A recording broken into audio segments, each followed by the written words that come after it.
My sweet and lovely viewers. তো কেমন আছো তোমরা সবাই? আশা করি প্রত্যেকে অনেক অনেক ভালো আছো। আজকে আমরা চলে এসেছি নতুন আরেকটি ইনফরমেটিভ ভিডিও নিয়ে। তো গর্ভাবস্থায় অনেক মাই এই ধরনের সমস্যায় ভুগে থাকে, সেটা হচ্ছে পেট শক্ত হয়ে যাওয়া বা পেটে টান পড়া। তো এটা কি গর্ভাবস্থায় কোনো রকম ভয়ের কারণ বা সেটা কি নিরাপদ, সেই বিষয়ে আজকের আলোচনা। অবশ্যই যদি চ্যানেলে নতুন হয়ে থাকেন চ্যানেলটিকে ছোট্ট একটি সাবস্ক্রাইব করে চ্যানেলের পাশে থাকার অনুরোধ রইল এবং পাশে থাকা যে বেল আইকন রয়েছে সেটাও প্রেস করে রাখবেন। এতে করে কিন্তু ভিডিও আপলোডিংয়ের সাথে সাথে আপনারা নোটিফিকেশান পেতে থাকবেন।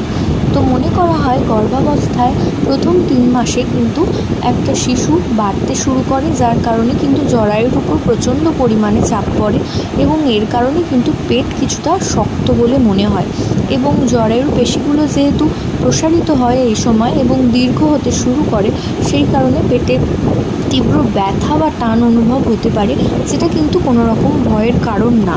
এবং অনেক ক্ষেত্রে এই সময় প্রোজেস্টেরন বা ইস্ট্রোজেন হরমোনের লেভেলের উপর নিচে হওয়ার কারণে কিন্তু পেটে গ্যাস বা পেট ফাঁপ রাখা এই ধরনের সমস্যা হতে পারে। তো পেট যদি শক্ত হয়ে যায় তো এই সময় সেটা ভয় পাওয়ার মতন কোনো বিষয় নয়, যেহেতু আপনার গর্ভের শিশুটি ধীরে ধীরে বাড়ছে, তো সেই কারণে পেট কিছুটা শক্ত বলে মনে হতে পারে। তো আশা করছি ভিডিওটা আপনাদের কাজে আসবে। প্রত্যেকে ভালো থাকুন, সুস্থ থাকুন, সাবধানে থাকুন এবং ভিডিওটি ভালো লাগলে অবশ্যই ছোট্ট করে একটি লাইক দিয়ে পাশে থাকবেন। প্রত্যেকে নমস্কার জানিয়ে এখানেই শেষ করছি। নমস্কার।